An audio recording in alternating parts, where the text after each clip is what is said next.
of 6 drivers going out one at a time with one flying lap to earn their grid position. Further combining the real and virtual worlds, each competitor will score Formula E Accelerate points for a real-life Formula E team, with the grid for the competition being made up of direct invites and those that achieve the best times in the online qualifier. During that qualifier stage, lap times were set by some of the biggest names in sim racing. There was barely 0.05 of a second between the top 3, meaning that the competition is going to be tight, and high-intensity racing can be expected. The races will take place on inch-perfect detail recreations of real Formula E circuits, like Berlin's Tempelhof Airport, Hong Kong Harbourfront, Red Hook in New York City, and more. The first of the 6-race series kicks off with round 1 on the 28th of January, with the winner crowned in March at the grand final, where double points will be up for grabs. Sam Bird, Alex Lynn and Alan McNish will be joining the team in the studio for round 1, with some great driver and strategy insight. When it comes to electric sim racing, this is as big and as challenging as it gets. Will the world's best sim racers rise to the challenge and show their ability to master electric racing in its most realistic form yet?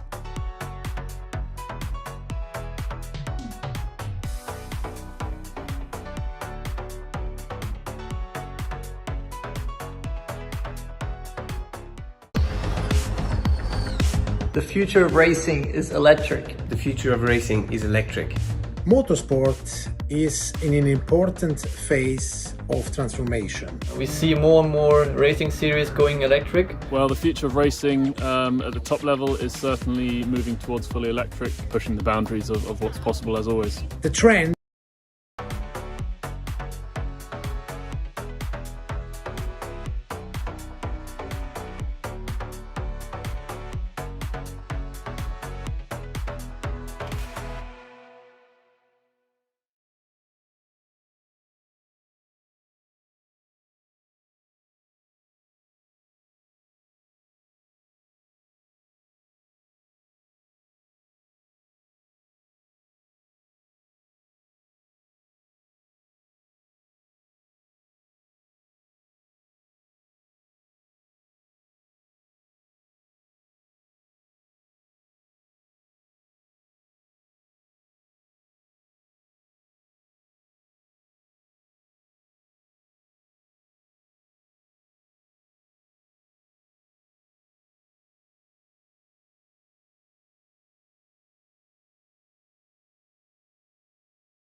which means our new studio is open. Our COVID-safe bubble is ready and waiting. So, let's get ready to race.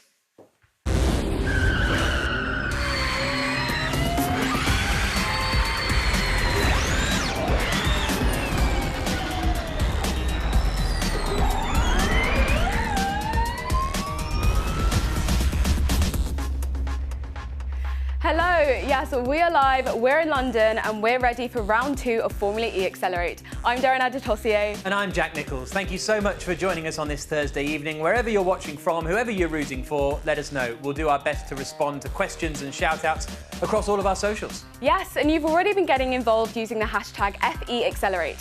And don't forget to tag us at FIA Formula E. Keep them coming, and we'll keep one eye out on our feed here. It keeps us company, you know.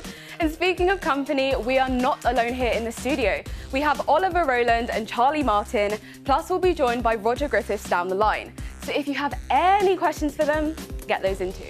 The reason we're all here is simple. One of the world's most enticing esports prize pools is on the table, and 24 of the best sim racers are hungry for it. Yes, €100,000 and the chance to drive a real current Formula E car are up for grabs.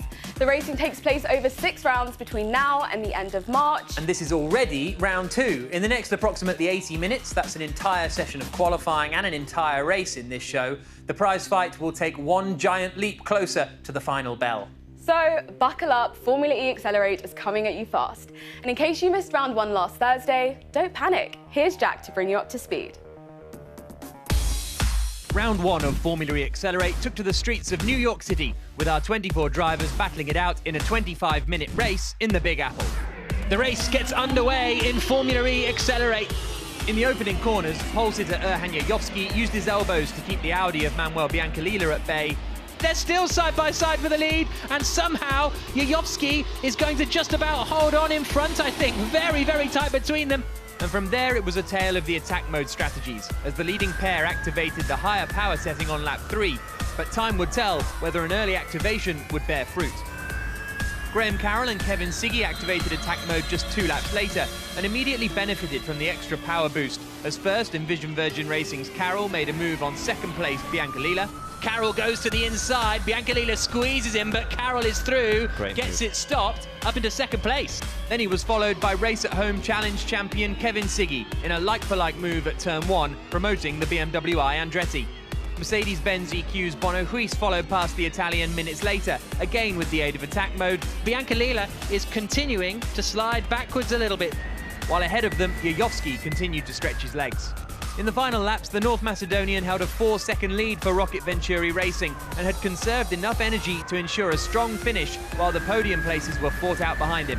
With an attack mode to spare, Bono Huis made it count to take 3rd place from Kevin Siggy with just minutes to go. This is going to be super tight. What a move from Bono Huis! But when Siggy fought back, Manuel Biancalila was the beneficiary in the Audi, taking 3rd place. A well-timed attack mode again making the difference. This is the battle for 3rd place on the final lap, and Manuel Biancalila takes it. The winner was never in doubt, as Erhan Yayovski took a lights-to-flag victory for Venturi. The first Formula E Accelerate win goes to Erhan Yayovski. Graham Carroll was eventually handed a 10-second time penalty for causing a collision, meaning that Manuel Biancalila took 2nd for Audi Sport App Schaeffler, while Kevin Siggy claimed the final podium position for BMW I Andretti Motorsport in New York. So, as you can see, the racing was pretty breathless. This is how the overall standings look after round 1, and it's Erhan Yayovski at the top after utterly dominating. Jack? Yeah, but he's definitely going to have competition tonight from drivers who didn't score well in the first round. For example, Lucas Muller, the Race at Home Challenge runner-up, down in 12th position. And just under him, we have Graham Carroll, who, of course, went from a podium all the way down to 13th after that post-race penalty. I can't imagine the Scots very happy with that. No, indeed. And Pave, who was a Race at Home Challenge winner, down in 17th place. But don't forget, the lower down in the standings they are, the better the track conditions are going to be for their qualifying group later on. So it's pretty impossible to predict this early on in the season. And that first qualifying session is happening in just 10 minutes, this week on the virtual streets of Hong Kong. Here we can see our drivers getting in their last-minute warm-up laps. Yep, they're all lined up and ready to go. A few warming up just right at the end. And we were speaking, actually, weren't we, to Kevin Siggy earlier, who's saying, you know, he's still practising even up to now. Honestly. And I'm enjoying all of the setups here. Jack, what's your favourite? That's a very good question. I like this. I like Biancalila's little chest of drawers. I think that's a classy little, and a whole load of packages above it. Yeah. Not very neat, not very tidy. That's how my setup is. Touche? Yeah, exactly. But before we turn our attentions to today's qualifying, let's hear what it really felt like in last week's from some of these drivers who were at the very front of it. I knew that the start is going to be the most important part of the race, starting from pole. I got a good start, but Manuel had a better one. We went side by side into the next couple of corners, but I managed to hold on to my position, which I'm really proud of. I've rewatched the stream and it looked amazing. Before the qualifying began, I was feeling a lot of pressure, anxiousness, and I started to feel my heart rate inside my chest. From my point of view, the race wasn't perfect. It was really good because at the beginning I had almost perfect start. I almost got over Erhan, but he fought back in a really fair way and kept the place. Then I started losing some places and with some energy spare, and then I used the attack mode to get back to P2. After slipping back in the early stages, his energy saving has paid dividends. This was way more than what I was expecting. It was a bit nerve-wracking, to say the least, before the qualifying began, but after the first practice I knew where I was and I felt the strongest again in the car. The start of the championship, P3, is not the result I was hoping for, because I knew coming into qualifying I was about 2/10 faster than everyone else, but unfortunately after a bit of a conundrum in qualifying and a bit of too much energy spending in the race, P3 is all I could get. I think the most threatening one looks looks to be Frederick at the moment, even though he was not doing the best in the first round. I think for the next rounds he's going to be someone to look out for. Erhan as well, he was pretty good in race pace last round, but I think I still have the edge over both of them. I was feeling good, I was feeling confident. I knew I had good pace, but then as soon as he called us to go on track, I just got really confused and I had no idea what to do and everything went wrong. I was not happy with the result. I should have been with the leaders, but couldn't do more after qualifying.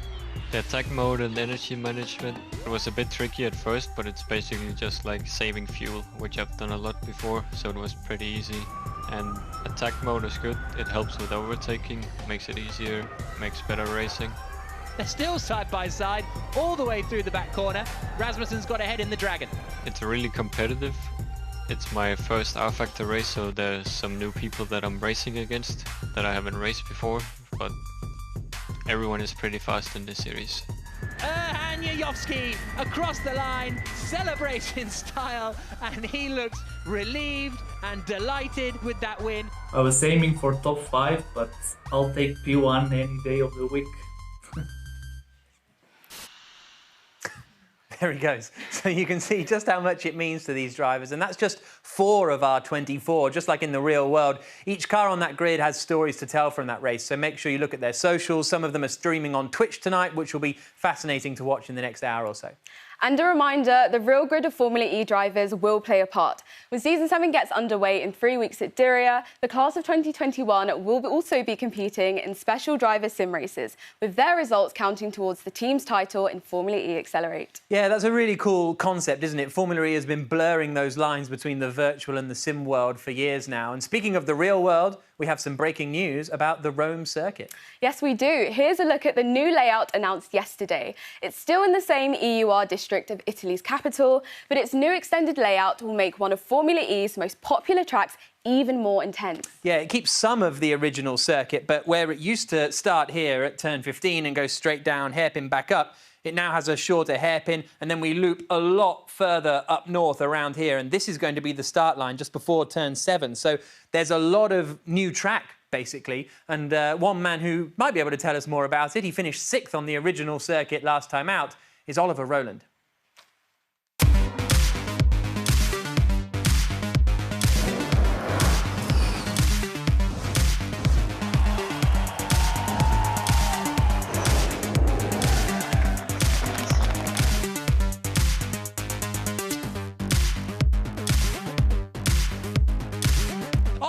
Roland takes his first win in Formula E. Brilliant drive from the Brit.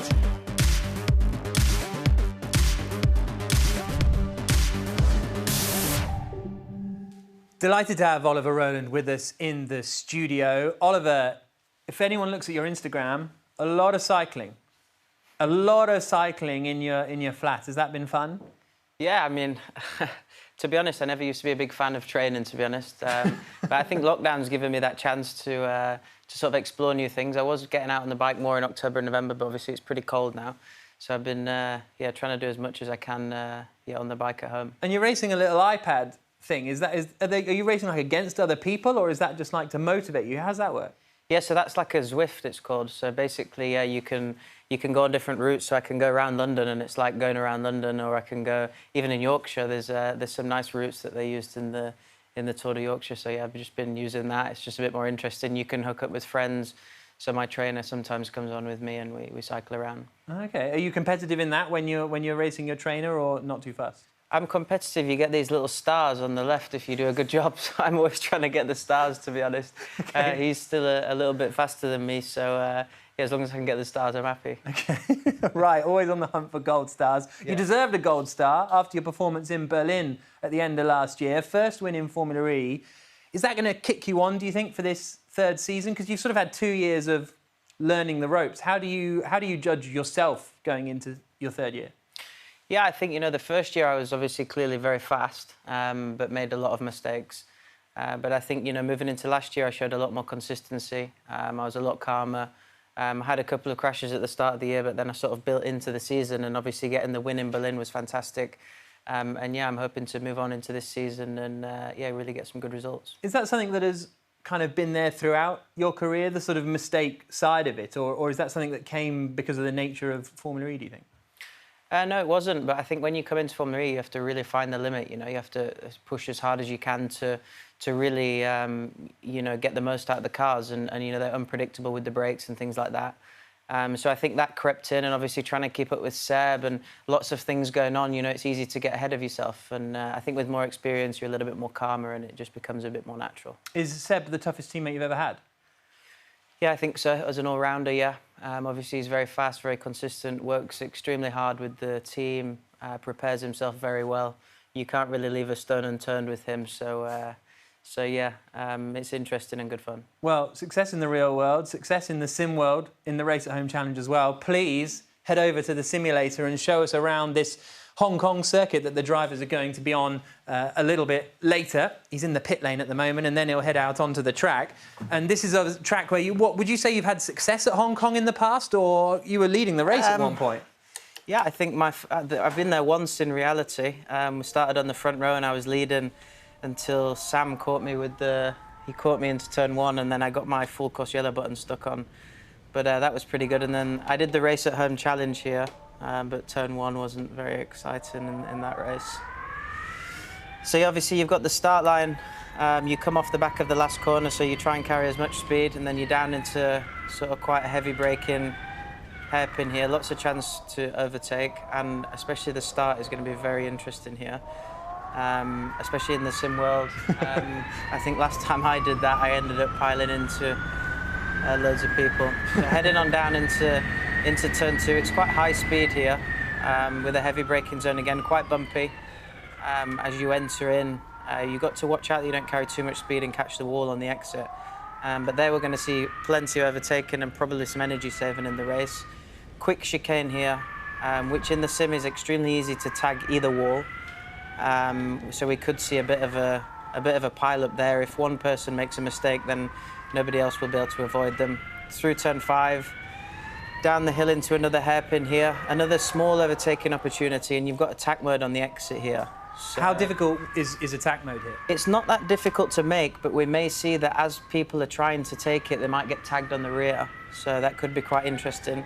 Then you've got this double left complex, just trying to carry as much speed as you can, keep it off the walls. And then braking into this second to last corner.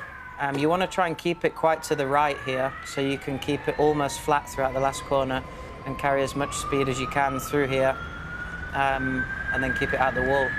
That's the message, isn't it? In the real world and the sim world in Formula E, keep out the wall. Exactly. Right, so there we go. Oliver Roland has done a lap. We're only 5 minutes away from qualifying, ahead of round 2 of Formula E Accelerate, but we have another guest to meet first. Racing driver, sim racer, and all-round adventurer Charlie Martin. This is her story.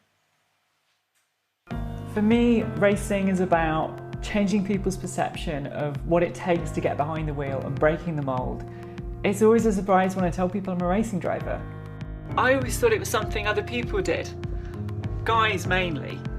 Hey guys, well, here we are on the start grid. Let's go do it.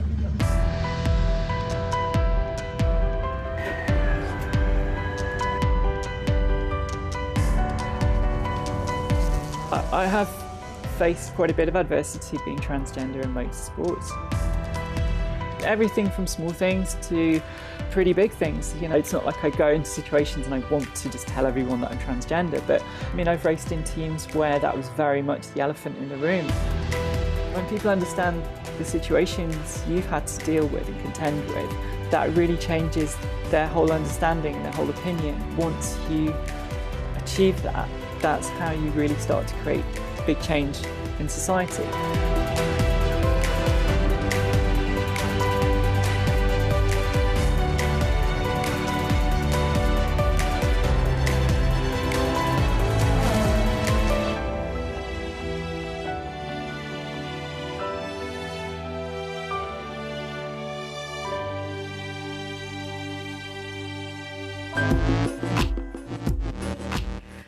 Wow, you certainly have a lot going on. Charlie Martin, everyone, welcome to Formula E Accelerate. Well, we saw a glimpse there of you racing on the Hong Kong circuit. I mean, take us through that experience. It was at the Formula E Race at Home Challenge. Was it tricky? Was it fun?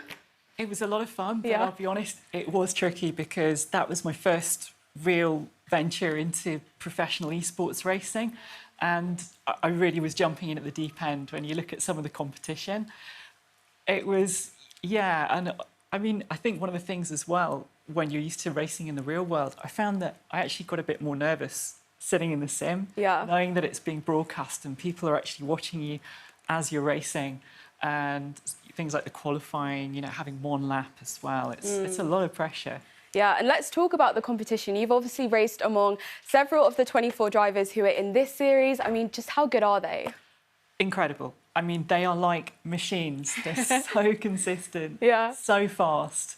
And I mean, I think I put something like 200 hours of playing time into the Race at Home Challenge. Yeah. But even so, I just couldn't, you know, there was always that margin trying to catch them that just seemed like, you know, how am I going to set those kinds of times? But it just shows the level of dedication. Yeah, and I mean, how does that compare to real racing then? It's, I mean, one of the things that you always hear racing drivers say is that when you're in a sim, you don't have all those physical inputs that you use to judge your speed with and make your inputs around. You know, you can't feel G-force and deceleration and everything. It's all through what you get in the wheel and what you see and what you hear. So it does make it harder, I think, when you're coming from the physical world into the virtual. But even so, it's, you know, it's an amazing thing to get into, and yeah, I love sim racing. It's great to just have your sim at home. You can jump on it whenever you like, and if you crash, it's not the end of the world. Yeah, and so let's talk about what's next for you. I mean, do you have a big bucket list goal? Do you have, you know, a big ambition? What's that for you? I mean, the big ambition for me is really to make history as the first transgender driver at the 24 Hours of Le Mans. That's been my ambition for a long time now, and it's something that, I mean, you know, just as a racing driver to compete at Le Mans would be incredible. Yeah. It's the biggest endurance race in the world. But I think also on a personal level, in terms of what I'm trying to do in motorsport, using my profile to create awareness and more acceptance. And of course, right now it's LGBTQ History Month. Yeah. It's all about recognising and celebrating pivotal moments and people from the community and from history. And I think to do something like that would be, you know, it would be very special, that could inspire people. That's amazing, Charlie. Well, thank you so much. We can actually follow your adventures on your YouTube channel, Go Charlie. So if you're not subscribed, do that. In fact, congrats on hitting 2.5 million views. Major. But yeah, we're actually going to be putting your skills to the test and getting your time on that leaderboard later in the show. But now we are just moments away from qualifying. So let's check in with Jack, who's speaking with Roger Griffiths. Yes, the team principal of BMW I Andretti is joining us. Roger, good evening. Where are you? What are you up to? Well, I'm here in Los Angeles, so it's still morning for me, but good evening to you. And how are preparations going ahead of season 7? Yeah, no, I mean, things have been going really well. I mean, we obviously had a strong test out in Valencia at the back end of the year. Max was quickest for us. Introduced our new driver, Jake Dennis, to the program. He settled in really well with the team. So we're just itching to get going. I mean, disappointment not being able to go to Santiago, but super excited about the doubleheader night race in Saudi. So that's what we're focused on, and can't wait to get going. Obviously, we all saw what Max could do last year, taking the win in Santiago. But what made you pick Jake Dennis? It sort of seemed kind of a left field choice. Then you look at his racing pedigree, and it's very impressive. Yeah, no, absolutely. And, you know, I think he's one of the drivers that sort of slipped out of people's minds for a little bit. But, you know, as you say, he has done some great things behind the wheel of a car. He really settled in on the simulator, which was really where we first saw his talents in a Formula E car. So a little bit like what we're going to see here tonight. And that really translated when we put him in the real car on a real track in testing. And then it just kept evolving, and his performance in Valencia for us was very strong. So very happy with the decision to go with Jake. And I presume season's expectations are the same as every year: win the championship, win races, be at the front. Absolutely. I mean, that's why we go racing. 2 years in a row now, we've won some races last year. We won more races than anyone else except for Techeetah. So we'd like to go one better. And our goal, as you say, it's win races, win the championship. You know, very excited to be able to have a crack at that in the first year of a World Championship. Great. Thank you very much for joining us, Roger. Enjoy the rest of your day. Meanwhile, here we are going to be moving on to qualifying then. The first group is about to head out on track in a couple of moments' time. And just like real Formula E, they are going to go out in championship order. So the top 6 in the championship standings will go out first of all. So that means we will have Erhan Yayovski and the like out first of all, although the qualifying group's there, saying it in the other way around. So that's interesting. It looks like qualifying group 1 will be Jiayu Zhang, Martin Stefanko, Kelvin van der Linden and Artur Leuk. No, my apologies. It is going to be the initial way round that we thought it was going to be. So the top 6 in the championship will go out first, and that's going to be tough for those that did well, and it's going to be a new thing for a lot of these sim racers too. So that means that group 4 that you're seeing there will be the first group out. Jarno Opmeer, Bono Huis, Kevin Siggy, Manuel Biancalile, Marius Gollenbeck and Erhan Yayovski will have, in theory, a less grippy circuit compared to the others. And then you're looking at that qualifying group 3 as well. That's going to be qualifying group 2, and they too might be struggling a little bit. So the cars will be heading out onto the track pretty soon. We move from our real Hong Kong into our virtual Hong Kong. You see the Ferris wheel there on the left-hand side, a superb place for a race, and there are cars going out on track. And as we say, it is Erhan Yayovski then, the championship leader, who's going to be going out first of all. And with me in commentary is Oliver Roland. And Oliver, so many of these drivers saying that this one-lap qualifying is also quite new to them.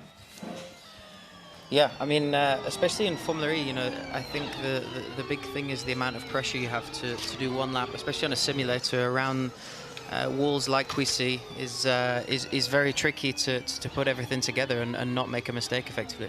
Here's Manuel Biancalile just trying to get a little bit of temperature into his tyres. Finished second last week in the Audi. Did the Italian from Sicily, Bono Huis, who has raced in F1 esports. He won the Formula Sim Racing Championship 5 years in a row, back in the early 2010s. He's going to be one to watch as well, but obviously we have the top 6 in the championship, so this is going to be key really in qualifying. Like in real Formula E, being near the top of Group 1 is vital.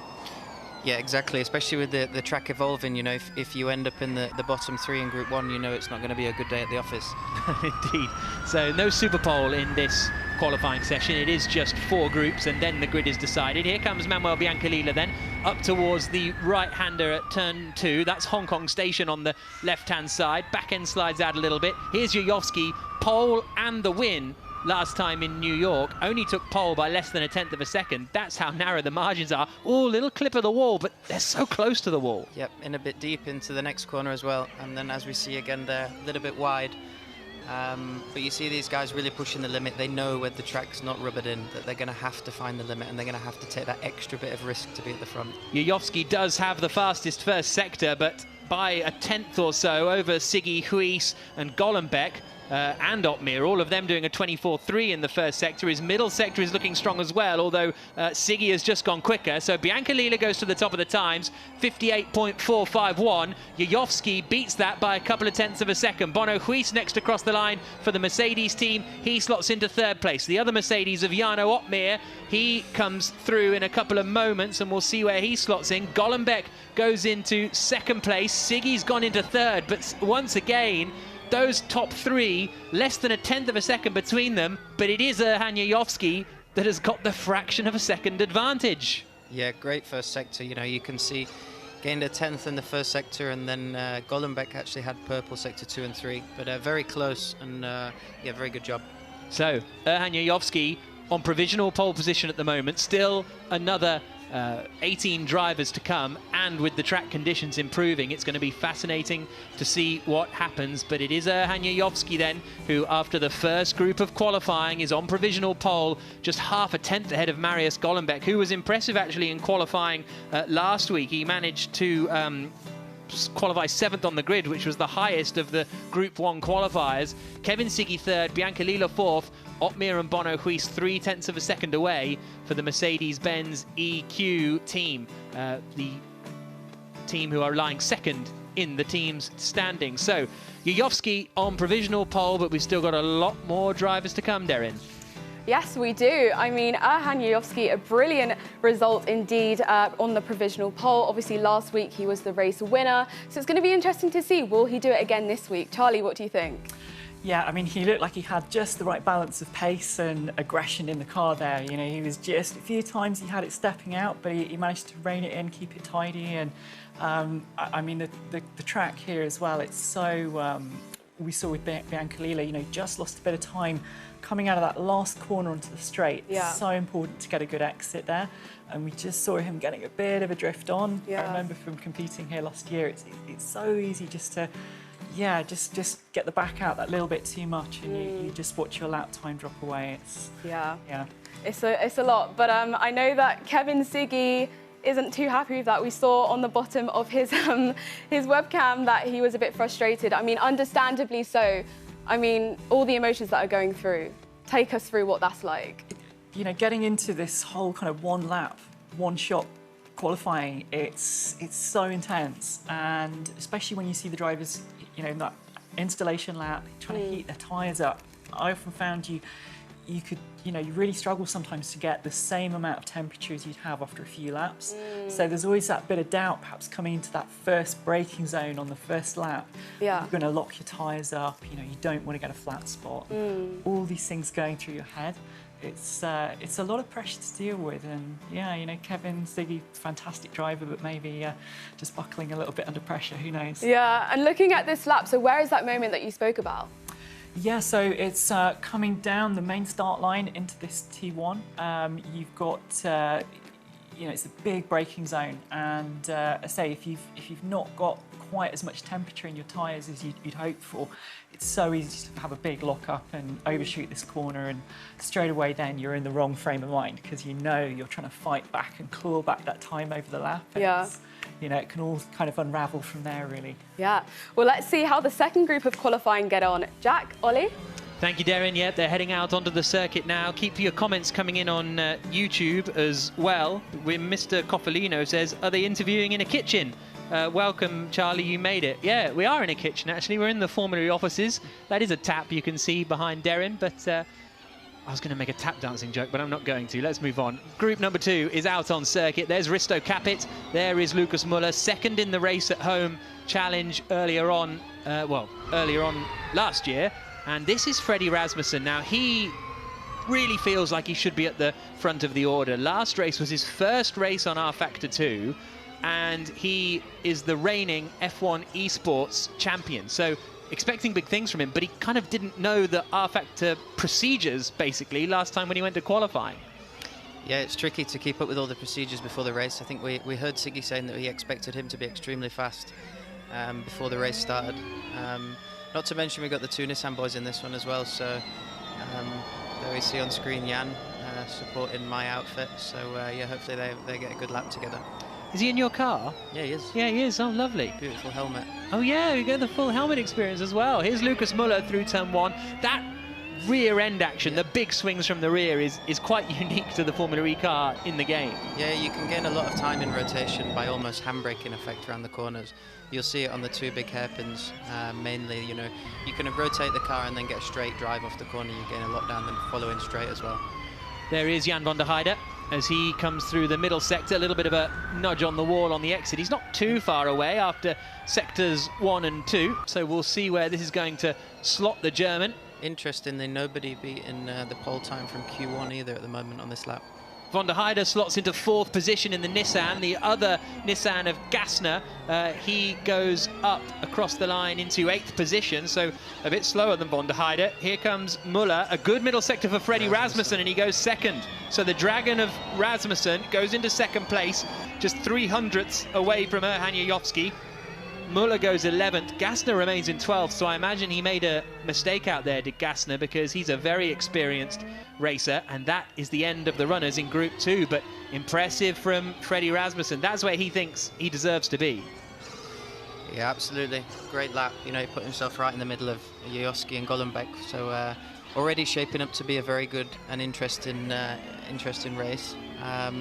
Interesting to see that the track didn't seem to, you know, the evolution wasn't too big throughout between 1 and 2.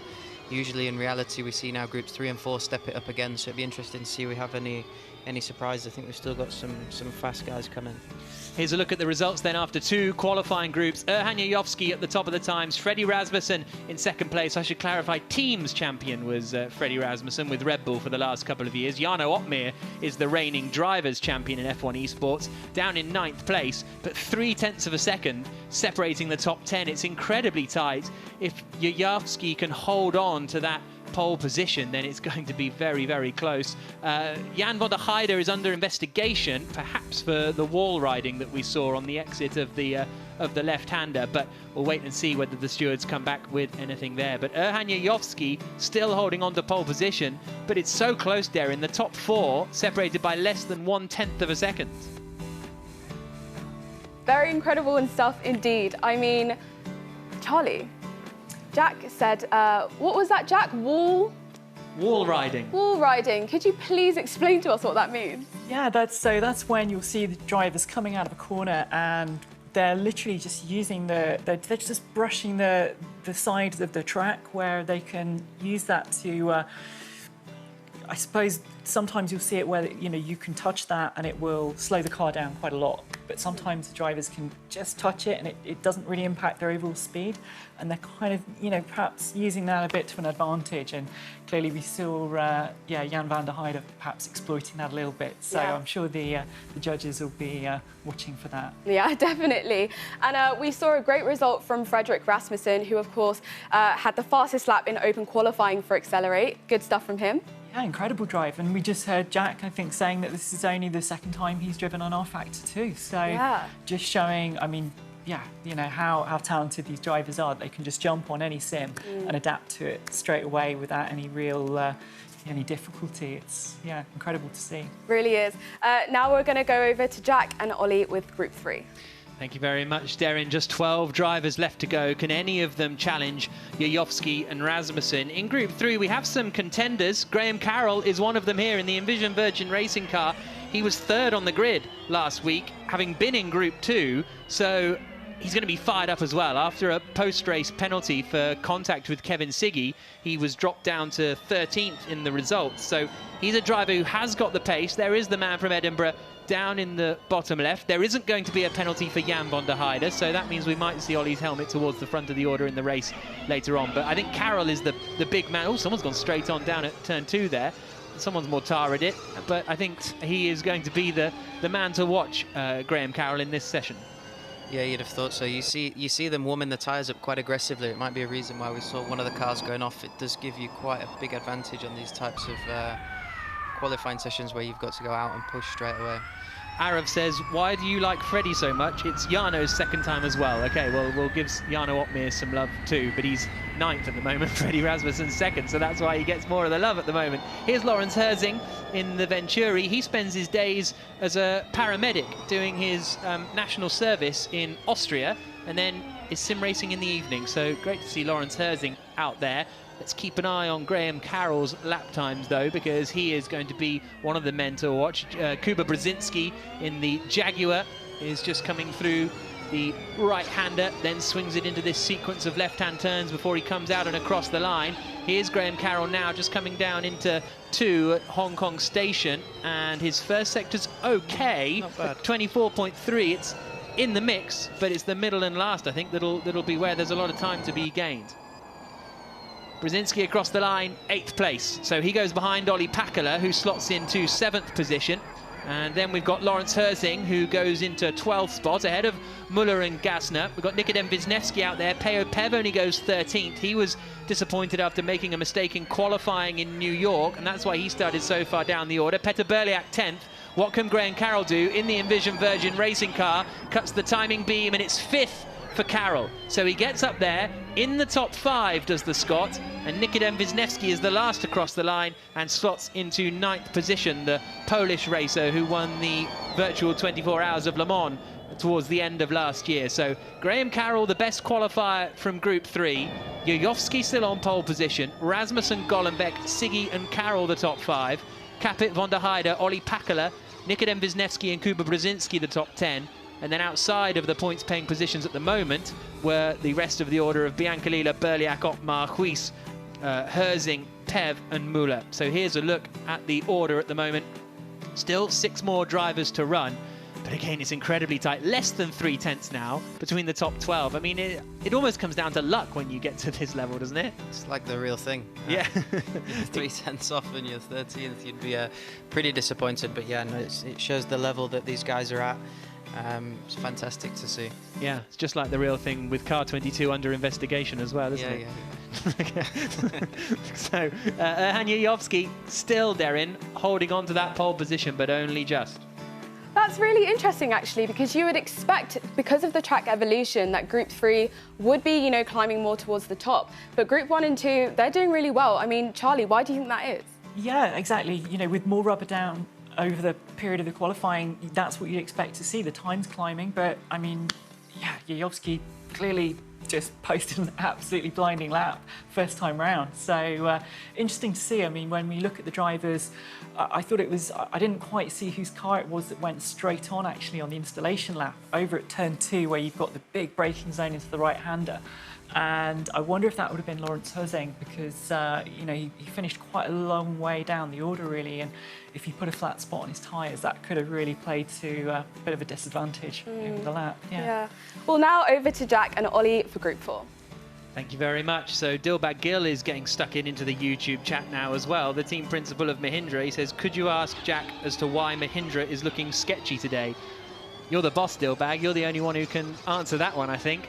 Ollie Pakala's running in 8th position at the moment, which is a pretty decent effort from him. Lucas Muller in 17th, but we've got 6 more drivers to run then. Martin Stefanko, we've got Honzik, Artur Leyuk, Jiayu Zhang, Kelvin van der Linde, and Timea Benchik. These are the last 6 drivers, and obviously the last 6 that finished last time out. And van der Linde was a bit of a surprise, actually, because he's a real racing driver, did the rookie test last year for Audi, and as far as racing drivers go, turning to the sim world, he's pretty impressive. Yeah, he is, absolutely. I think he jumped straight in for the last round of the Race at Home Challenge for us and clearly was very competitive straight away. So yeah, but really interesting to see how he gets on as we see a big lock-up from Arthur there at turn 1.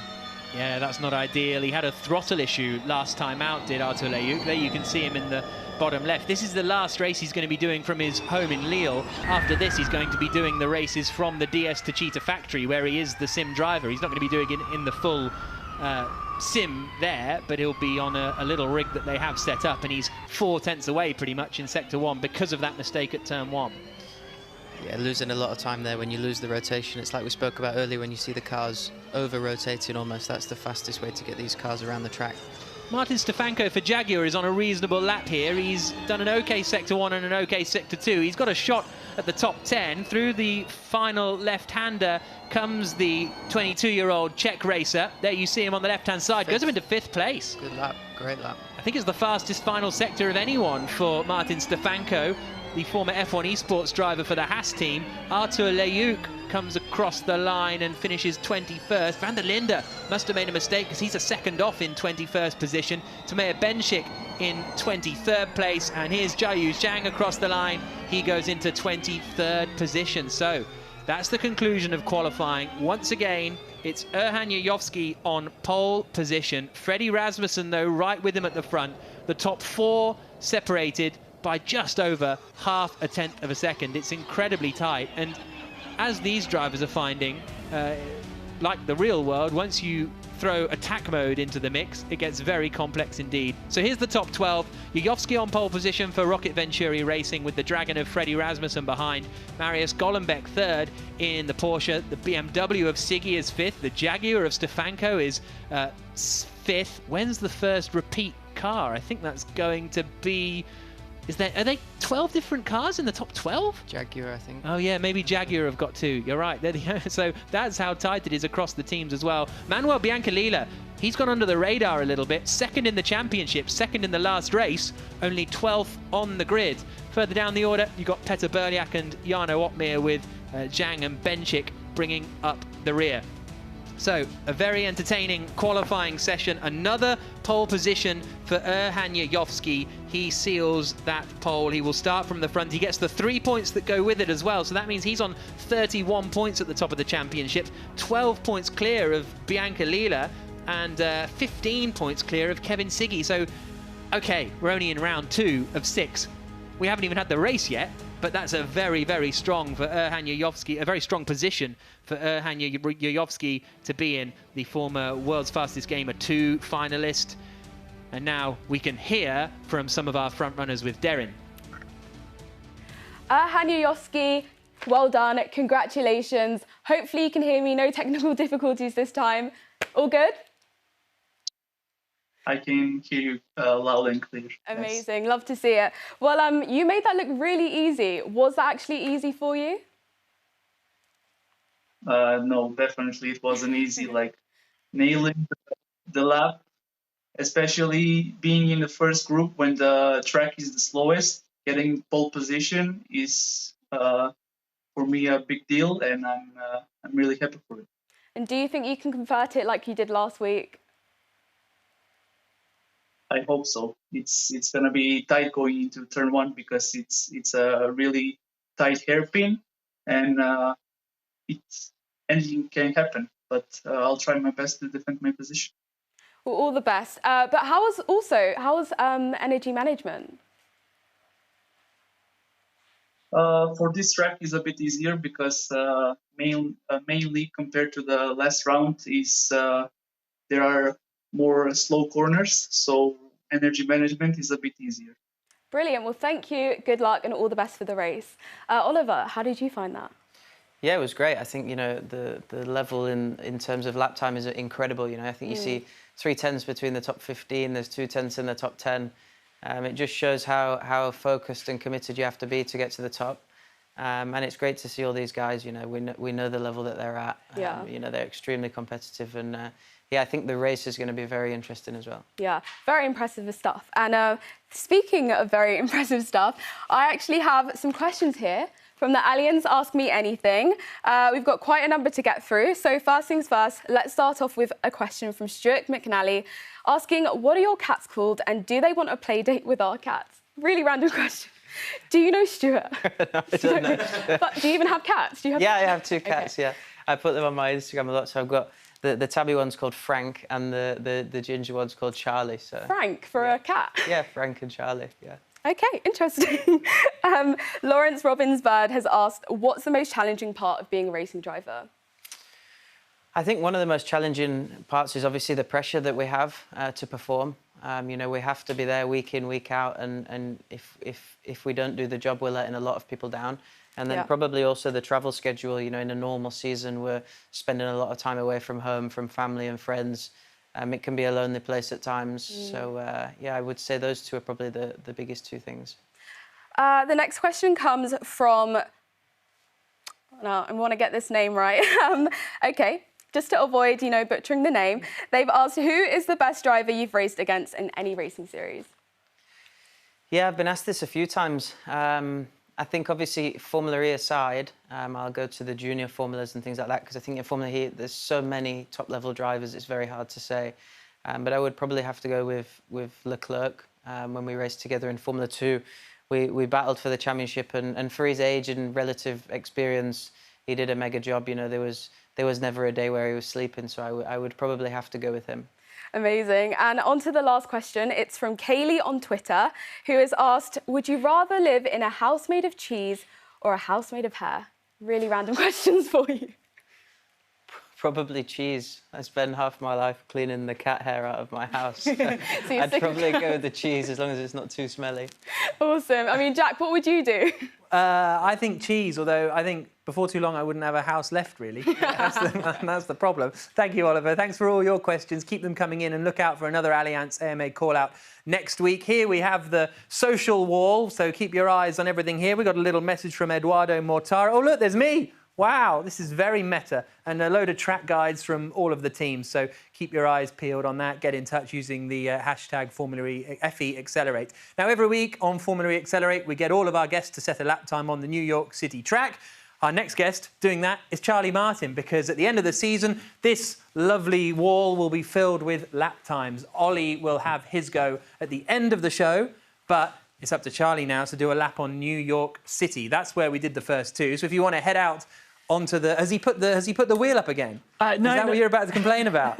I've got my excuses in ready, Jack. Yeah, exactly. So she'll get an out lap and then a flying lap earlier when she did a little bit of practice. Oh, this wheel's too high, the wheel's too high, because apparently Ollie put it up a little bit higher than we would have liked. But you did race this circuit, didn't you, in Race at Home Challenge? I did race this circuit, yes. Yeah, it was one of the tracks I really got into. You know, it's trying to get a rhythm around these street circuits. You know, they're very different to what I'm used to racing on.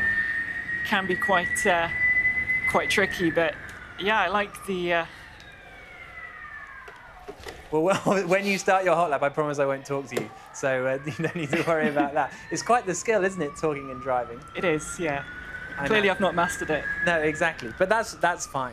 There aren't many that can, I wouldn't have thought. So this is through the final couple of corners now, heading down to the Manhattan hairpin, where we saw so much action actually last time out in the Race at Home Challenge. The current leaderboard has Sam Bird on a 1 minute 15.794. Then I'm rather embarrassed to say it's me in second place, because I'm 3/10 clear of Alex Lynn because he crashed. Which, look, I'm not going to comment, but here we go. Here comes Charlie then up towards the final turn, and this is where the timing will start. So again, no more questions as we come charging down towards the first corner. Picking the braking spot nicely. That's a bit of understeer. It's a Formula E car. It's going to happen. Now we'll come out onto the back straight, heading the other way up Bound Street. That's what I was trying to say. That's the tack mode that we just went past on the right-hand side. Now the heavy braking zone again. The trouble is with doing this one lap thing, it's just like the sim racers are finding that it's all about the one lap, and same in Formula E. How much do you go for risk? How much do you go for reward? Into the left-hander, where Oliver Turvey had a crash a few years ago. Hurt his hand, actually. Now the Manhattan hairpin. Through the right-hander. Just a couple more corners to go, and then we will get Charlie Martin's lap time. It's going to be very, very tight. Neat and tidy. One more turn to go. Through Basin Bend. And out across the line. There's the timing beam, and down towards turn 1. Now, I'm going to need you, Charlie, to toggle so I can see the lap time. To toggle? Yeah. Your lap's done. So the black one by your right thumb. No, just down a bit. Oh, we've got it. Oh, okay. So it is a 1 minute 19.918. There we go. So Charlie Martin slots into 4th place. It's tough to jump straight into it. It's hard. I did do a 1:16 earlier if it was any consolation. Yeah, exactly. 1:16 would have put you in 2nd place. That's what happens. That's what happens when it all comes down and the pressure is on. We'll see if Oliver can beat that time at the end of the show, but we are going to be heading to racing now. Erhan Yayovski is going to be starting on pole position, and it's going to be fascinating to see whether he can fight it through towards the front of the order. We'll take a look at the grid in, well, now, shall we? Because at the back, we've got Tameya Benchik in the Envision Virgin Racing car. Jiayu Zhang starts in 23rd place. Artur Leuk, 22nd after struggling in qualifying. Kelvin van der Linde in 21st spot. Then we've got Honzik in 20th. 19th is Mark Gassner. Lucas Muller lines up 18th on the grid for the Mahindra Racing team. Pave is going to start in 17th place. Lawrence Herzing, I'm just hearing, has dropped out. He's lost his connection, so he's not going to be racing in this event. 15th for Bono Huis. That's going to be frustrating for both of the Mercedes team, actually. They scored double points in the opening race in New York last time out, but they're a long way from the points this time. Same is true of Manuel Biancalila, the man lying 2nd in the championship. Nikodem Wisniewski is going to be in 10th place for the DS Techeetah team. Olli Pakala, the highest of the Mahindras, in 9th place. Jan van der Heide starting in 8th for the Nissan Edams team, just behind Risto Capit, the Estonian from Tallinn, racing for Neo 333, part of the R8G esports team. Roman Grosjean's squad. Graham Carroll starts 6th on the grid for Envision Virgin Racing. Martin Stefanko is 5th. Kevin Siggy is 4th place for BMW I Andretti Motorsport. Marius Golombek starts 3rd for Porsche. Freddie Rasmussen 2nd for Dragon. And Erhan Yayovsky starts on pole position. So, race about to get underway. Ollie, turn 1 is going to be really, really interesting here.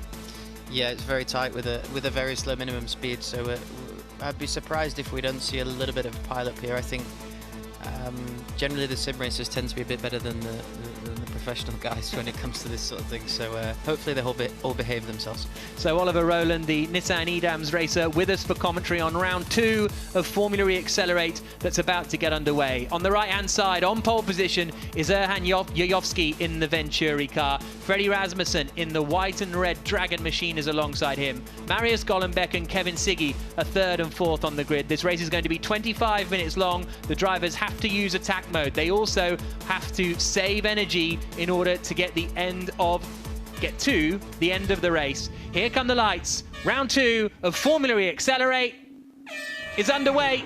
And immediately Yayovsky chops over to the inside, gets a decent getaway. Siggy's almost put in the wall by Golombek behind, but Yayovsky holds the lead into turn 1. Golombek in the Porsche might get up into 2nd place. Mark Gassner's further back down the field, and Freddie Rasmussen holds 2nd position. Golombek 3rd, Siggy 4th. Martin Stefanko in the Jaguar looks to the outside, coming into the right-hander of Hong Kong Station at turn 2. Graham Carroll is putting his nose up the inside to try and get past Stefanko. This is where we can see a bit of trouble coming into the chicane, but all neat and tidy for the first few. Yayovsky got the lead, held the lead, Oliver Roland, and now he's got to manage his race. Yep, very well behaved at turn 1 by everybody. So yeah, did a great start, got across quickly because it's a bit of a strange one here in Hong Kong. You know, 2nd place is on the inside, which is predominantly the other way around. I actually took the lead here in the real Formula E race from 2nd on a drier part of the track on the inside. But yeah, great start, and it'd be interesting to see now how they settle down into a rhythm in terms of the energy management and who saves what at which part of the race. I suspect we're going to get an ebbing and flowing of the race in terms of who's going to push at which points. And obviously we've got attack mode that will play its part as well. Indeed, on board with Erhan Yayovsky, the North Macedonian, looking back as he comes down already on the 2nd lap. It'll be fairly calm, you'd have thought, in the opening stages. That's certainly what we saw last time in New York. And every race these drivers do, they're going to be learning a little bit more about how this car and mod works in rFactor 2, because that was the first ever race for it last weekend. The rFactor, the Formula E car, has been in the game for a few years, but it's the first time that energy saving and attack mode have been a part of it. So no one using attack mode this time around. You'll see them keep nice and tight coming out of the hairpin up there at turn 6, and that is where the attack mode is going to be. Graham Carroll running in 5th place at the moment. Here's a replay of the start, and well, it was everybody wanted that inside line. Yeah, the Porsche from 3rd was quite rude on Siggy there, where he kind of had him a little bit into the inside wall, but as you said, everybody pretty well behaved in the middle of turn 1. And then there was the race up towards the top end of the order, on board with Kevin Siggy lying in 4th position at the moment, the Slovenian who is racing in the Netherlands. He's now in Tilburg. He was in Groningen for the Race at Home Challenge Series. Now he's in an office space used by Team Redline in Tilburg in the Netherlands, one of the top esports teams out there. Team Redline have a huge number of the top drivers. Now, no attack mode this time for Erhan Yayovsky, none for any of the front runners really. Big slide from Ikadem Wisniewski in the DS to Cheetah as he comes through the hairpin. There we go. One of the Dragon cars taking it towards the back of the field. So that is going to be Pave, the Bulgarian, who takes attack mode for the first time. Yayovsky sets the fastest lap of the race, nearly a 2nd up the road from Freddie Rasmussen, but before too long we'll see the usable energy, and that's really where the race kind of comes from, rather than the actual gaps between the cars. Yeah, I think once the race settles down, you know, lap 2 to 6 is very difficult to make progress, because if you're trying to overtake, the person defending still has energy. So this part of the race, we'll see people saving as much as possible to use it to attack later. We see here Pev with the attack mode, but wasn't able to make the use of it down that back straight. So yeah, it's going to be very important as soon as you get the attack mode and the 2-3-5 that you've just got to get on with it and get past the guys to utilize it. There is Pave down in the bottom left with his gloves on. Did you race with gloves on when you were doing all of your sim racing exploits? No, I didn't, no. I didn't have any in my apartment. 21 minutes left on the clock. Here is Pev, right up behind Bono Huis. As ever, in the YouTube chat, getting a lot of stick for not saying Bono Huis. I did, interestingly. I had a bit of a dilemma before one of the qualifying sessions because I took my socks off about 15 minutes before and did a fast lap time, and then I couldn't decide should I keep them or should I not wear them. Really? Yeah, then I ended up getting myself all wound up and did a bad quali. Once you took the socks off, you were in a house of cheese as well, probably. Yeah. 20 minutes left on the clock. And looks difficult to pass with even with the attack mode on the straight, because you see there the Mercedes car defending towards the inside, and there's not much you can do to get around him, to be honest. No, looking back from Bono, who was named after the U2 lead singer, if any of you were wondering. And we've got 20 minutes left on the clock. None of the leaders have taken attack mode yet. Olli Pakala does in 10th position. There is Bono down in the bottom left, winner of the Visa Vegas E race that Formula E held in 2017. He looks a bit like Bono, Lewis's engineer, doesn't he? He's got similar glasses, actually, isn't he? I think it's the glasses. Yeah. Well, we'll see if Bono, my tyres are gone, is something we hear during the during the course of this race. There is Olli Pakala in attack mode, another racer in the Visa Vegas E race, finished third in that one, has a little bit of a nudge of the wall on the inside. He is trying to pass Jan van der Heijden as they go nose to tail up the back straight, and van der Heijden keeps the door open and Pakala goes through. Yeah, could have probably been a little bit more aggressive, but maybe thinking a little bit more long term, and hopefully, you know, in Jan's position, the Mahindra can crack on and attack the next one to give him an opportunity as well. 19 minutes left on the clock, and Jajovski, the leader, takes attack mode then. So Erhan Jajovski and Kevin Siggy both use attack mode for the first time. So that's one for Jajovski and one for Kevin Siggy. We'll see whether Siggy can get involved with Golombek and Rasmussen up at the front of the order. There's a yellow flag out there in sector 2. I think Pev has run into trouble. He's dropped down to last position. So Pev maybe, while he was trying to pass Bono Huis, has ended up in a bit of trouble. This is the view back from Jan van der Heijden. 18.5 minutes to go. Purple last sector from Siggy on that last lap. And here he is. Kevin Siggy on the attack up the inside of Marius Golombek, almost feeds him into the wall. The two stay side by side, but Siggy's through then. Good move. Up into third place. He's a couple of seconds really behind Freddie Rasmussen in second spot, but Golombek, when will he decide to use attack mode, and Carroll behind as well? Yeah, like I said, it's very important. As soon as you get in the attack mode, you have to make the most of it. You know, if you wait a whole lap to get the chance to pass again, it's too long, so it's good to see. This was Pev. Oh, he got spun around. Tough. Not really anything he could do about that one. Manages to rejoin just in front of Tamer Benchik. Siggy across the line then in third place, still on attack mode. 1.9 seconds between Jajovski and Rasmussen up at the front. Jajovski, though, has used the first of his attack modes. One thing, I guess, that gets taken out in this situation is there's no safety car or full course yellow to kind of scupper your attack mode usage. No, exactly, and interestingly, you got points for fastest lap in the top 10 as well, so interesting to see. Jajovski's obviously gone for that with a 60.1 on the last lap. It's same element as what we have when we're racing as well, that you have to, you know, push for the fastest lap whilst you're in attack mode, and that can bring you points at the end of the race as well. Ibrahim in the chat says, Bono, my battery is gone. Maybe that's going to be the chat. Golombek activates his attack mode. There's going to be two attack modes, same as New York City in this race. Olli Pakala side by side with van der Heijden, and he gets squeezed into the wall on the exit, doesn't he? Wonder if Dilbag's been on the phone. Probably, I wouldn't put it past him. Here's Jajovski, who once again is just, it's amazing how he gets pole by the smallest of margins, but in the race he's able to control it so well. Yeah, I mean, clearly you can see that he's got a pace advantage, which probably relieves a bit of pressure in qualifying as well.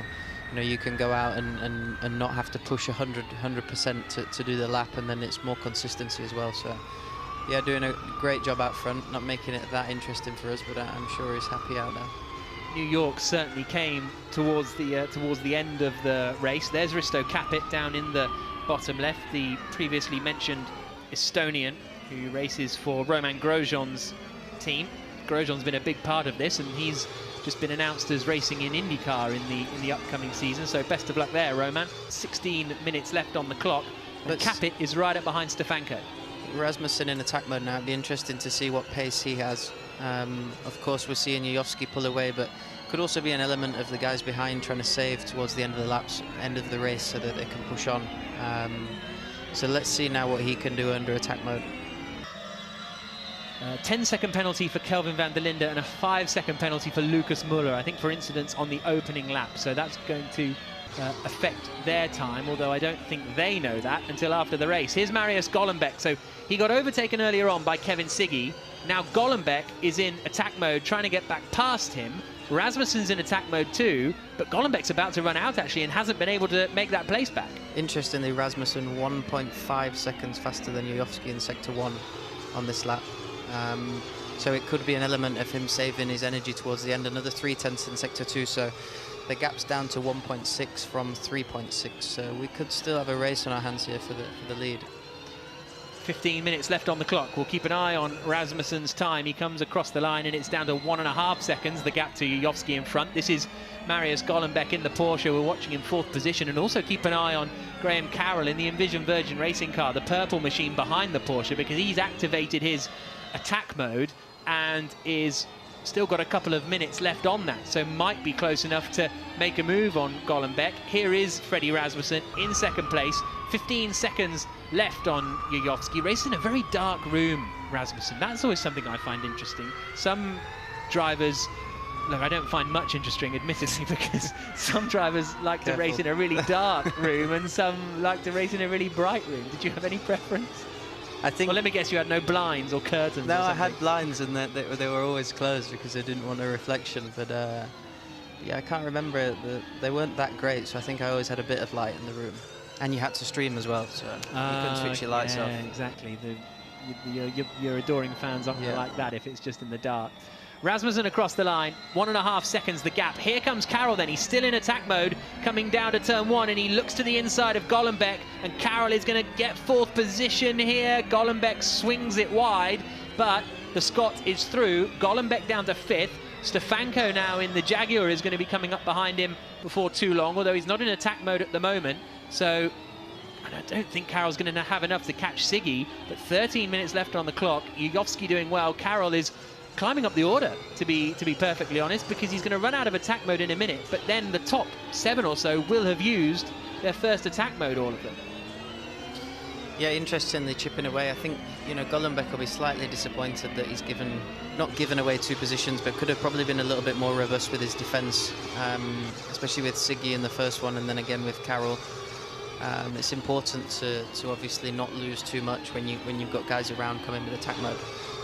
But I'm really interested for the battle at the front. It seems like Rasmussen's calmed down again and maybe saving a bit of energy up to hopefully have a go at Yovsky. I think in my situation I'd be hoping to try and, you know, use an alternative strategy with the attack mode to try and attack it. 12.5 minutes left on the clock. This is Nikodem Wisniewski, who's in attack mode at the moment in the DS Techeetah. Wisniewski, who along with Brzezinski won the 24 Hours of Le Mans. And Mark Gassner has been given a drive-through penalty then. Not 100% sure why, but Gassner has been given a drive-through penalty down in 16th position. Maybe so, the incident with Pev. Oh, yes, of course. Yeah, that'll be it. So it's all going to be up to Jan van der Heide to seek out the points for Nissan. He's down in 12th place, though, at the moment. Wisniewski still in attack mode. Golombek is getting reeled in a little bit by Stefanko, just fractionally, but I think Stefanko in the Jaguar behind Golombek is a little bit quicker, and it was the collision with Pev that is the reason that Gassner has that drive-through penalty. 11.5 minutes to go. Down towards the hairpin at turn 1. Honzik activates his first attack mode, so the drivers further back in the order, leaving it a little later to activate their first attack modes. Arthur Leyux got up into 17th place. He was hoping for a top 10 this evening after difficulties last week with his throttle pedal, but he's in 17th spot at the moment. 11 minutes to go. And here comes Honzik down into the hairpin again at Tamar Park at turn 1, and then back up towards turn 2. He is in attack mode at the moment, a few seconds though behind Lucas Müller. There's the two leaders going through, first and second through the left-hander. Siggy in third, Carroll in fourth, and then it's that very close battle between Golombek and Stefanko for 5th and 6th positions. Golombek, the 28-year-old who's done some karting in real life and a couple of races on the Nordschleife. He's actually a working student for Porsche. Now there's our usable energy remaining. Yajovski is fractionally less than Freddie Rasmussen, but only fractionally. If anyone you had to pick out of the top 5, it's Graham Carroll, who appears to have the least at the moment, with 10.5 minutes to go. Yeah, interesting. I don't see a big enough difference really between any of them there to make a big difference, and certainly a chance to pass even on this track. So let's see. You know, we've got a couple of places where, you know, can cause tricky things in this race, you know, crashes or in the chicane. So let's see how the rest of the race unfolds. It must be a lot of these drivers saying it's really tough to do this energy management. Jan van der Heijden actually said this is the toughest challenge he's ever had in sim racing because of the energy management and trying to do that while you're also trying to race. Yeah, it's crazy, you know. I think you can practice as much as you want, but when you throw someone into a race situation and you have to manage all these different things at once, I invite him to come and try and do the modern day Formula E because it's very difficult. You know, to understand all the systems on the car. There's so many buttons on the steering wheel, and then have the energy management now is second nature. You know, you do that without even thinking, and it's all the other technical bits that you kind of have to get your head on top of. How difficult was it to learn the energy management? Was it like a couple of races, or are you still getting better at it? Or I think you always get better at it. I think the ultimate lap, in terms of how you optimize it, comes quite quickly. But then to deal with the pressure at the same time, you know, whilst you've got someone trying to pass you, and then, you know, you've got to be quite strict with yourself and not allow yourself to use more, because it's easy to try and defend and waste a lot of energy. So you have to be quite disciplined in how much you allow yourself to use in some respects. Less than 9 minutes to go. Erhan Yajovski looking to take his second win of the season. The driver for Venturi Racing out in front, and as we heard earlier on, Lawrence Herzing lost his internet connection. He's absolutely gutted that he wasn't able to take the start of the race. There's Olli Pakala from somewhere up near Lapland. You might remember him in the previous series he's raced, and he's had a very interesting moustache, but for some reason the moustache appears to have gone. I haven't actually asked him why. It felt a bit rude to ask why, but he was always famous for his moustache, Olli Pakala. Now he's just driving around in 9th place. He's got a lot less usable energy than Petter Berliak. He's the one that stands out in that top 10. 38% remaining for Petter Berliak. We'll see whether he can do anything about the drivers in front. We're on board with the BMW I Andretti driver. The 2015 Formula Sim Racing champion was runner-up in FSR last year. He's been racing since 2010. Says his best moment of esports racing is yet to come. Oh, and he finished 3rd in the Race at Home Challenge. There, going through, was that Olli Pakala going into attack mode? It was. Stefanko and Capit have gone into it as well. Yeah, so key for him now will be to try and catch up with Wisniewski, if I said it right. No, very good. And try and quickly get past him, and then when he returns the favour with the attack mode, to try and hang on to the place. So we'll see how he gets on with that. I was properly impressed with how into the whole sim racing thing you got. Like, because some drivers did it and it was a bit of a fun, and you were kind of the same, but really kind of as Stefanko here is just looking to the outside of Golombek, but you really seem to kind of get hooked on it a bit. Yeah, I did.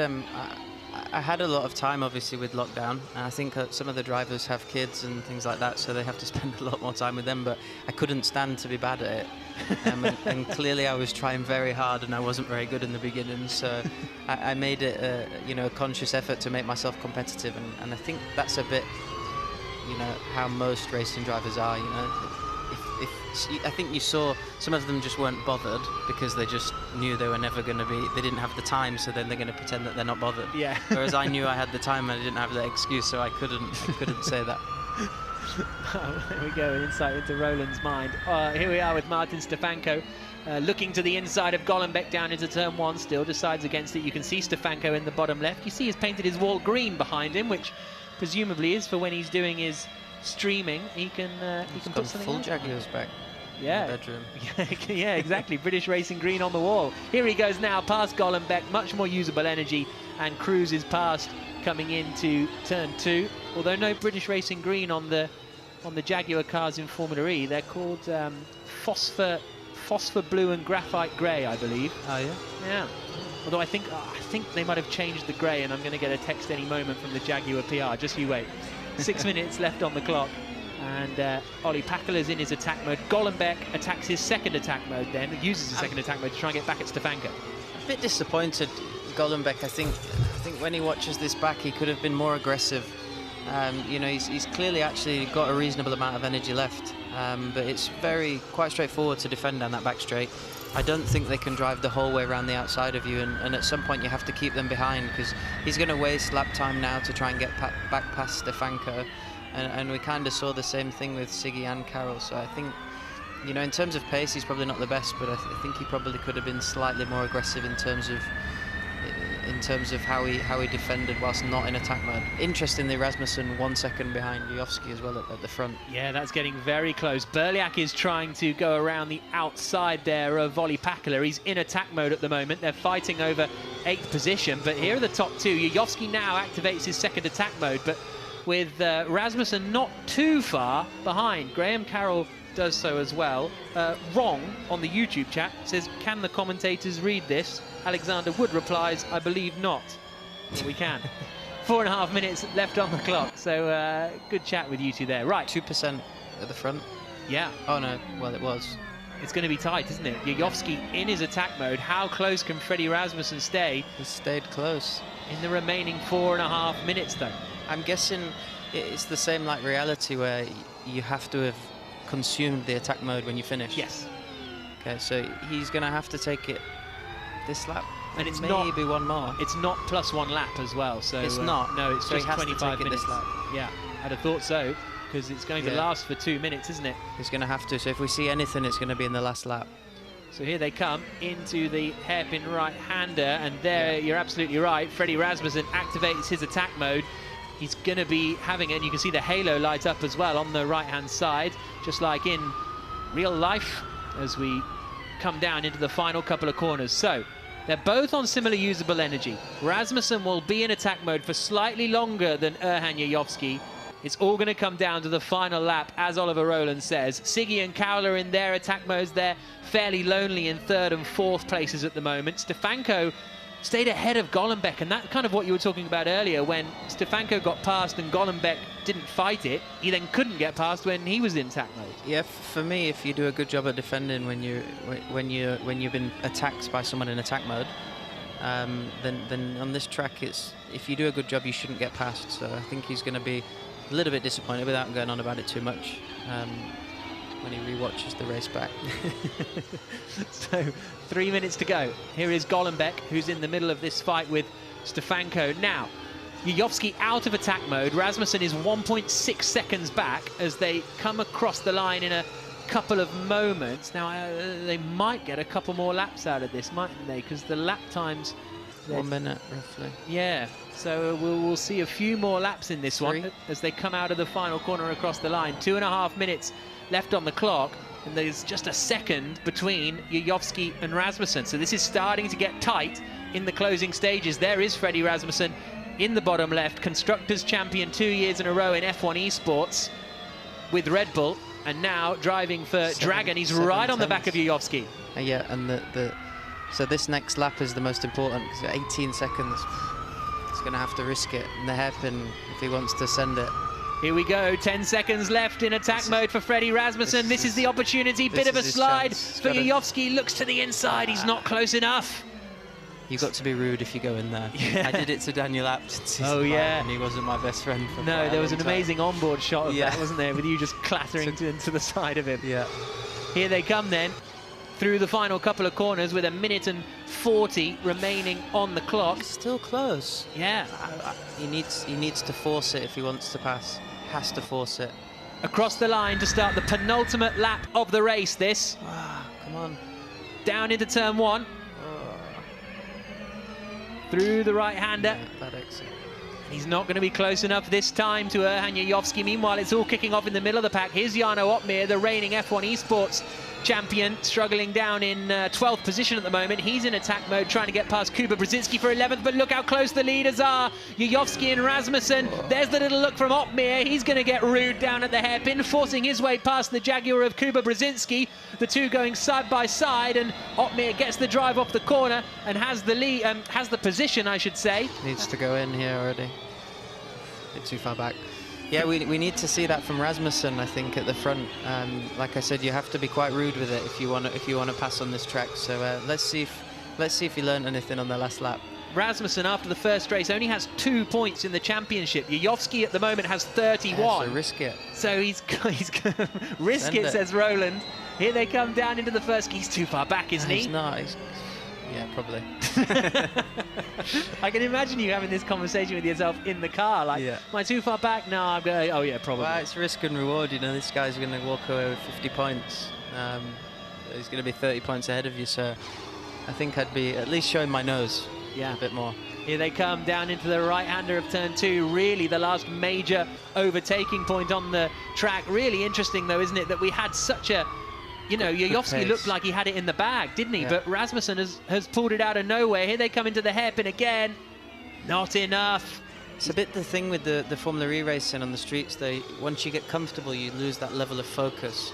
You know, and you might have thought with a 2-second gap, you know, I'm quite happy here. And then all of a sudden, when you get out the rhythm, it's very difficult to get back into it. Here they come then, final couple of corners. Erhan Yayovski looking to make it 2 out of 2. Freddie Rasmussen looking to get past him at the final turn. Through they come. Yayovski out across the line. And it is 2 wins in a row for the North Macedonian. He really had to work hard for that one. Dominated in New York City. Looked like he was dominating here. But Freddie Rasmussen pushed him all the way. Kevin Siggy is 3rd across the line. Graham Carroll 4th. Stefanko 5th. And Golombek just holds on for 6th position. Here's Jarno Opmeer, who's trying to get past Nikodem Wisniewski for the final point on the final lap. Bono Huis is going side by side with him, and he didn't quite get him. So Wisniewski holds on to 10th position, Opmeer in 11th, Huis in 12th, the two separated by 10ths of a second, but Erhan Yayovski is the driver who takes the win once again. His 2nd win in a row, his 2nd win from pole position, so that takes him to 56 points at the top of the championship. Erhan Yayovski, 2 runs done out of 5, 2 rounds done out of 5. It's going to take a lot to stop him now, isn't it? Yeah, I think so. You know, he showed that he can handle the pressure in a race situation. Let's see when you know, the championship's a different story, and especially with, you know, the prizes available. I think it's going to be a big one for these sim guys. So yeah, let's see. I was a little bit disappointed that Rasmussen didn't have a go. You know, in my experience, I'd have maybe showed my nose, maybe boshed him wide a bit, and if it had been too rude, let him back past. But, Here's a look at the results then of round 2 of Formula E Accelerate. Erhan Yayovski, the winner, just under a second ahead of Freddie Rasmussen. Kevin Siggy, 3rd for BMW I Andretti Motorsport, 2 thirds in a row for the Slovenian. Graham Carroll in 4th position, Martin Stefanko 5th, Golombek, Capit, Pakala, Berliak and Wisniewski completing the top 10. Mercedes, after scoring points with both cars in race 1, both miss out on points in race 2, although there were 2 tenths between Wisniewski, Opmeer and Huis. Kuba Brzezinski 13th on the grid at the end. Jan van der Heide slipped back to 14th position. He was hoping to climb up the order. Artur Leuk finishing 15th. He did a good job actually, because he started down in 23rd on the grid, I think. Manuel Biancalila struggling today compared to last week, and he's under investigation as well. Mark Gassner 17th, Jaroslav Honzik in 18th, Muller, Pev the top 20. And what an entertaining race that was. We can hear, I think, from Erhan Yayovski once again. Darren, he's going to be your best friend. Honestly, Erhan, by the end of this, I feel like we're going to be very close buddies. But I mean, congratulations. I saw that you worked up a bit of a sweat during the race. Rasmussen just behind you. I mean, what was that like? Erhan, can you hear me? At the beginning, yes, I can hear you. Awesome. Yeah, take us through that race. Yeah, at the beginning, I created some gap, and I thought that Rasmussen was not gonna was not gonna close the gap, but at the end, towards the end, we saw like he was really aggressive on the fuel. He must have saved some at the beginning, and he was all over me. He was pressuring me so hard. It was an intense race, and I'm really happy to be P1. Well, you should be. Well done. Congratulations. And apologies there for the slight delay. We are actually going to now be speaking with Freddie Rasmussen. Hopefully there's not a delay happening. Freddie. Very dark in there. Hello? Can you see me? I mean, congratulations. I'm in the P2. basement there, it's You're very in the dark. basement. You're getting in the zone for the race. And I mean, it definitely worked out because P2, an incredible result. I mean, take us through that race for you. Yeah, qualifying was alright, second place. Hold on. Into turn 1, I just wanted to keep second place and not get any damage, and then I just started saving. Went for fastest lap, I got the fastest lap, and then tried to attack at the end, but it was not quite possible to overtake. And how did you find, you know, the energy management and the attack mode in this race? It was alright. I did have to save a bit after I went for the fastest lap, but it was okay. Amazing. Well, well done. We are now going to be speaking with our third place on the podium, Kevin Siggy. I'm really loving the setup going on here. But of course, congratulations. Are you happy with that result? Yeah, I think I am. I mean, I'll take it.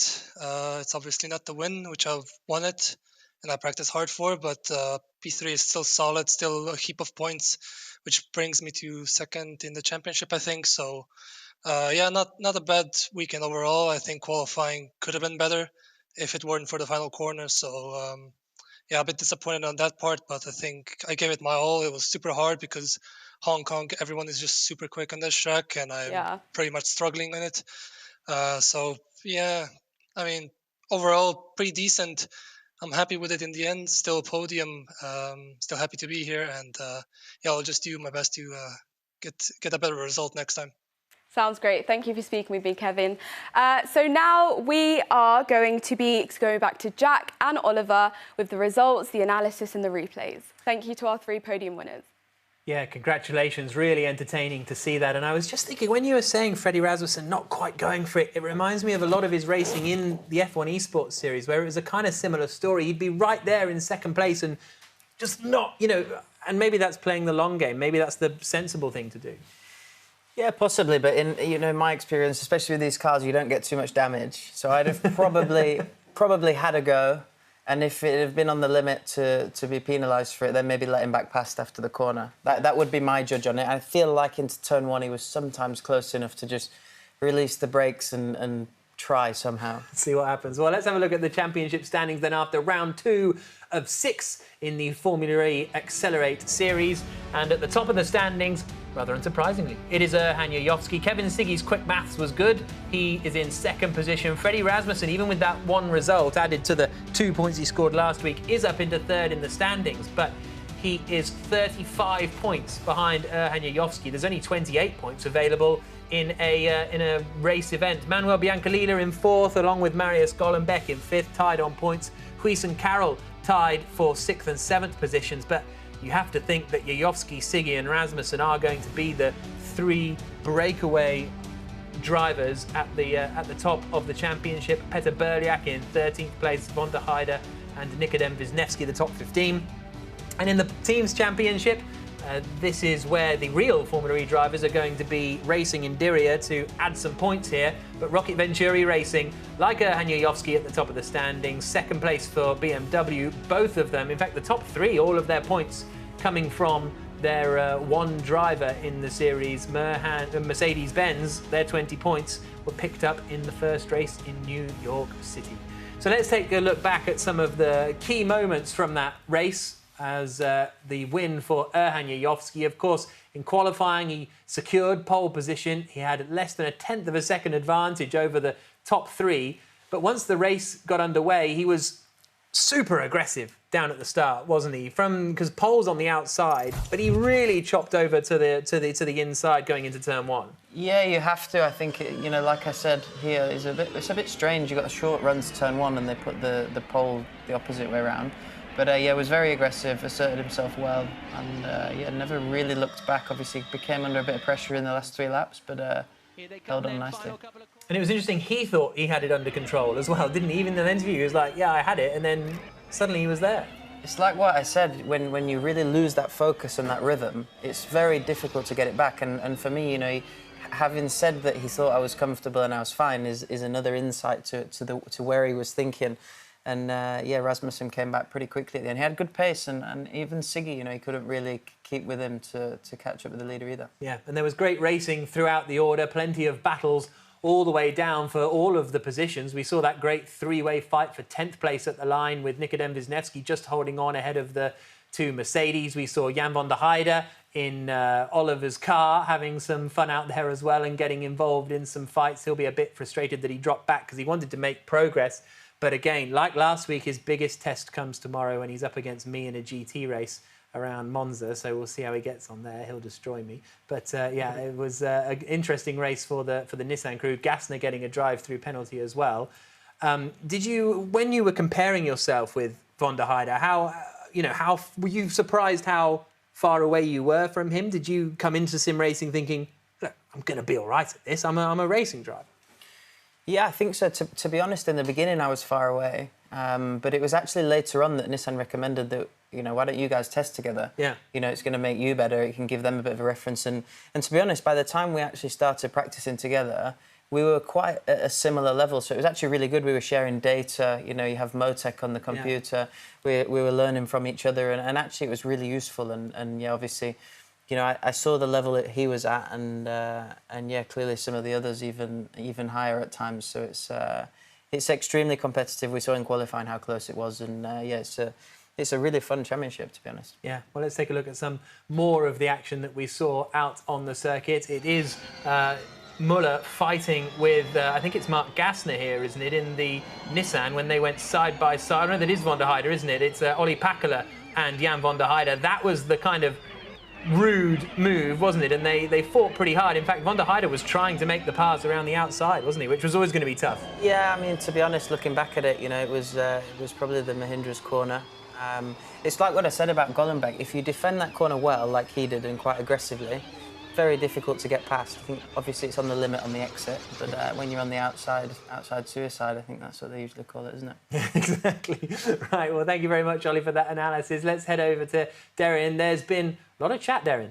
Yeah, a lot of chat going on social media. Remember to keep sending in all of your comments using the hashtag FEAccelerate and making sure to tag us at FIA Formula E. I mean, it's been great to see where in the world you've been tuning in from. We can see Jordan Levy, who's tuning in from Jamaica. We've got Mart Andrews from the Netherlands, Andre from Russia.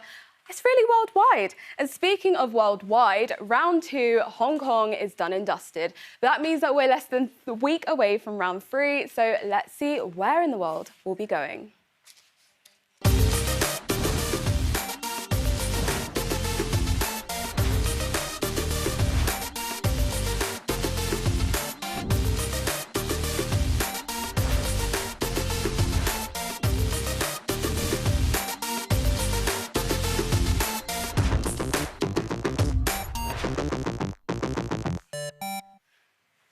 Yeah, we will all be Berliners next week, but from the lockdown safety of our highly sanitised, COVID-secure London studio.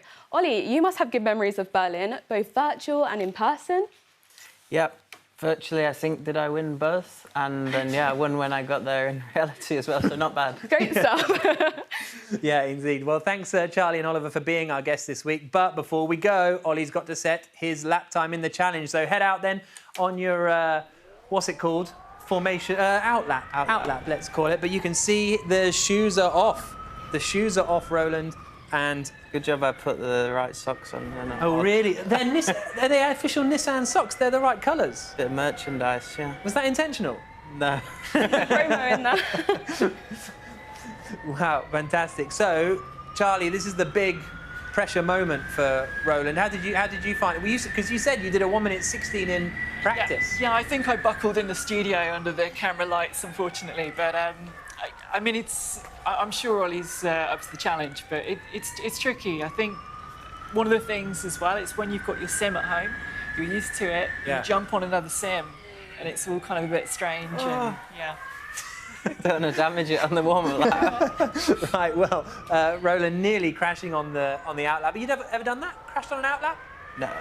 No. Okay, nice. Maybe. It's better than maybe in winter testing when it's freezing cold. Oh, really? Out on some hard tyres at Snet and you're in the wall? Yeah, unless trying to. Okay, here we go then. We'll stop talking to him now because here comes the flying lap from Roland. The lap time to beat, a 1:15.794, set by Sam Bird. Obviously, we had to change the pedals once Ollie got in the car compared to Sam Bird. Here he comes charging down towards turn 1. Risk or reward. How late's he going to brake? Oh, that's good commitment. Good commitment from Roland. Now looping around the dock loop and then out onto the back straight. Just fighting the car a little bit, but it's all right. Through the first sector, into the next big braking zone. Onto the brakes, turns it in. Oh, plenty of curve on the inside, nearly a bit of wall on the outside. I slowed down a bit too easy. Now the left-hander coming up at turn 10. Oh, there was an apex there somewhere. Now the hairpin at the Manhattan hairpin. Oh, deep again. Goodness Overdriving. me. The pressure's getting to Roland. Couple more corners to go. Right to the wall on the exit. Just the little chicane and the final left. And now he comes into the final turn and out across the line for Oliver Roland. What's the lap time going to be? Cuts the timing beam now. Oh. So the big reveal, Oliver Roland. You did it in 1:15.755. Quicker than Sam Bird by 0.04 of a second. That is the top of the times. Congratulations, Oliver Roland. Amazing stuff. And that wasn't even a good lap. Thousands, I think, no? Huh? Hundreds or thousands. Hundreds. Oh, I've just dropped it now, but yeah, just hundreds ahead of Bird. We'll move that around. I'm down to 3rd place now, but there we go. Good lap. Over the next course of the next 4 shows, this leaderboard will fill up. And you'll have to keep watching to see who is the quickest. Darren's been practicing earlier on. Yeah, I have. I mean, after that lap from Oliver, I'm not too sure about my abilities anymore. Well, I would say don't ask him for advice because, like, I don't think he knows what an apex is after that. Right, okay, not too convinced. Anyways, enough. Street racing in Hong Kong, Berlin, and New York City, it can only be Formula E. And with sim racing so good, it can only be Formula E Accelerate. Thanks for all your comments. Keep an eye on all of our socials. Vote for your DHL driver of the day. Thanks to Charlie and Oliver and all of you for watching. Until next week. Bye. Bye-bye.